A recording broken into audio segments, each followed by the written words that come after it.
Hi children, it's Grandma Carla with more of Freddy Goes to Florida. As they went on southwest, the days grew hotter. Away back up north, at the other end of the road down which they were traveling, snowflakes were flying, and Mr. Bean's breath was like smoke in the frosty air when Henrietta's sister woke him in the morning, and he put his head out of the window to see what the day was going to be like. But down south, the air was soft and warm, and the trees in the fields were green, and the animals tramped along merrily all day and camped by the roadside at night. The only thing that worried them was how they were going to get the gold coins back to Mr. Bean. There were about a half a bushel of them, and even if they were in a sack or a basket, they would be so much too heavy for one animal to carry, because gold is heavier than almost anything else in the world. But Mrs. Wiggins, who always looked on the bright side of things, said, "We have got all winter in Florida to think about how to carry them. If we can't think of some scheme by spring, we aren't very bright animals. I, for one, don't intend to worry about it anymore." By this time, the travelers had gotten used to being stared at by the people that they met, and so almost always, when they came to a village, they walked straight through it instead of going around. When they did this, Jack, the black dog, would go to the butcher shop and sit on his hind legs and beg in the doorway, and usually the butcher would give him a piece of meat or a bone, which he shared with Robert. A good many of the people had heard of them, too, and knew that they had come hundreds of miles down from the cold north to spend the winter in Florida. And these people would come out to meet them when they came to the edge of town and bring them things to eat and make a great fuss over them.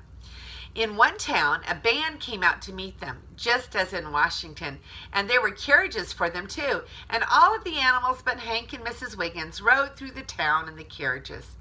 But of course, there were bad people too, who had heard about them and thought it would be a good chance to get some fine animals without paying for them. One day, as they were going along by the bank of a muddy, sluggish river, two men with guns jumped out from behind some bushes. As soon as they saw the guns, the animals started to run. But they were not quick enough, and before they knew what had happened to them, Hank and Mrs. Wiggins had ropes around their necks and were being led off down the road. The other animals knew that the men would shoot at them with their guns if they tried to help their friends, so they hid in the bushes and then followed along, keeping out of sight. Pretty soon the men came to a gate, and they led the cow and the horse through the gate and past a small white house and locked them up in a big red barn. Then they walked back to the house, whistling, with their guns over their shoulders, to get their supper, for it was 6 o'clock. "I guess there's two animals that won't do any more migrating," said one. And the other laughed a loud, coarse laugh and said, "They'll do a little work now instead of loafing around the country." And they opened the door, and they went into the house without wiping their muddy boots on the doormat. As soon as they had gone in, Jinx the cat sneaked up to the barn through the long grass. He crept along so very carefully that the tops of the grass hardly moved. He climbed up and looked in through the little dusty window, and he saw Hank and Mrs. Wiggins standing on the barn floor. Their heads drooped, and they looked very miserable and unhappy. And then he tapped cautiously on the window with his claw and called in a low voice, "Hey, Hank!" The horse jumped and raised his head. "Is that you, Jinx?" he said. "Yes," said the cat. "I came to see if you were all right. The others are hiding in the bushes down by the river. We're going to try to rescue you." "Well, I don't see how you're going to do it," said Hank. "We are both tied up and the barn door is locked. It's very discouraging to come all this distance and get almost to Florida and then be stolen. I'm sure I don't know what Mr. Bean will say." Now don't talk like that," said Jinx. "You'll escape somehow. We won't desert you. Do you suppose that you could kick a couple of boards out of the side of the barn if you could get loose?" "I won't say I couldn't," said Hank. "I've got my heavy shoes on, but it would take some time, and before I had made an opening big enough to get out, the men would hear the racket and come out and tie me up again." "We'll attend to that," said Jinx. "You just have patience now, and I'll send the mice in to get you loose.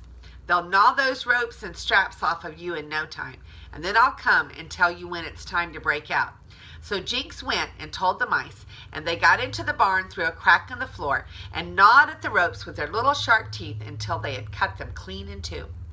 By this time it was dark, and Jinx and Freddy the pig, and Charles and Henrietta, and the two dogs, and Alice and Emma came up to the house and peeked in the window.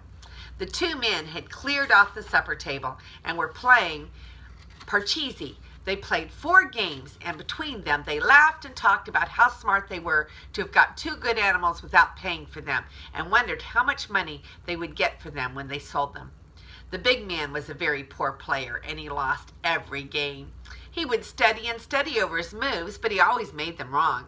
Now Freddy was a very good Parcheesi player, and it was all of the other animals could do to keep him still when he saw the big man starting to make the wrong move.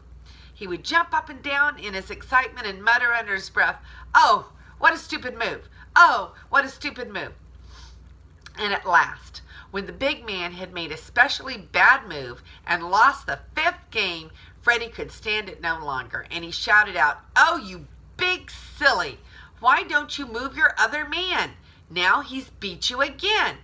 The men jumped up so quickly that they knocked over the Parcheesi board and spilled the men all over the floor. "What was that?" said the big man. "It sounded like a pig," said the other. "Up and after him." And they all rushed out without even stopping to get their hats, but they grabbed up their guns as they went through the doorway. The animals ran in all directions, but it was bright enough outside so that the men could see Freddy as he dashed out through the gate and down the road, and so they dashed after him. Now Freddy was a very clever pig, but he wasn't much of a runner, and the smack, smack, smack of the heavy boots on the hard road sounded louder and louder behind him as the men caught up. "They're going to catch me," he thought. "Oh dear, I do hope that they don't like pork. The great stupid creatures. I could beat them at Parcheesi, and I could beat them at eating, and I'm ever so much brighter than they are, but they're going to catch me, and I've got more legs than they have, too." He didn't dare turn off the road because his legs were so short that he knew he would very quickly get tangled up in the bushes. But the road was close to the river at this place, and just as the big man reached out to grab him by the tail, Freddy dodged and jumped with a splash into the water. Most pigs don't like the water any too well, but Freddy had been taught swimming by Emma the duck, and he could do all sorts of fancy strokes, and he could even swim on his back, which was something hardly any pigs ever learned to do. So he struck out bravely for the other side. The men stopped short, and the big one raised his gun to shoot, but the other one said, "No, no, don't shoot. We want to capture him alive and sell him." And he pulled off his coat and shoes and jumped in after Freddy. The big man waited a minute, and then he too laid down his gun and took off his coat and shoes and jumped in. Freddy heard them puffing and blowing behind him like sea lions, but he put his snout down into the water and swam the Australian crawl the way Emma had showed him, and pretty soon he came to the other bank. There was no use climbing out and trying to run away because the men would catch him, so he turned around and swam back again. For quite a long time the men chased him, up and down and across the river, and once or twice they nearly had him, but he was very wet and very slippery, so that there was nothing for them to get hold of, and every time he got away, and then at last he heard a dog bark. The sound came from the place on the bank where the men had left their guns, and Freddy swam toward it, and there, close down by the edge of the water, were all the animals, and Hank and Mrs. Wiggins were there too, because they had broken out of the barn while the men were chasing Freddy. Robert and Jack helped the exhausted Freddy out of the water, but when the two men started to follow him, they growled and they barked and they showed their teeth. Then the men swam downstream away, but the dogs followed along the bank and growled at them every time they tried to land. And at last they swam across the river and went home another way. It was not a very pleasant way, because there was no road on the other side of the river, and to walk across the fields in your stocking feet is very painful. The sticks and the stones hurt like anything, and they were wet through, and they had lost their guns, and when they got down opposite their house, they had to jump in and swim across the river again. And then they found out that the horse and the cow were gone, and a big hole in the side of their barn. And when they got to the house, they were angrier still, for there was the Parcheesi board on the floor. And the Parcheesi men had rolled off into the corners and under the stove and behind things. If the floor had been clean, it wouldn't have been so bad, but it was terribly dirty because they never wiped their boots on the mat when they came in, and so it was almost impossible to find them in. Indeed, there were 3 of them that they never did find, and so they could never play Parcheesi anymore at all. And this is Grandma Carla, and I love you.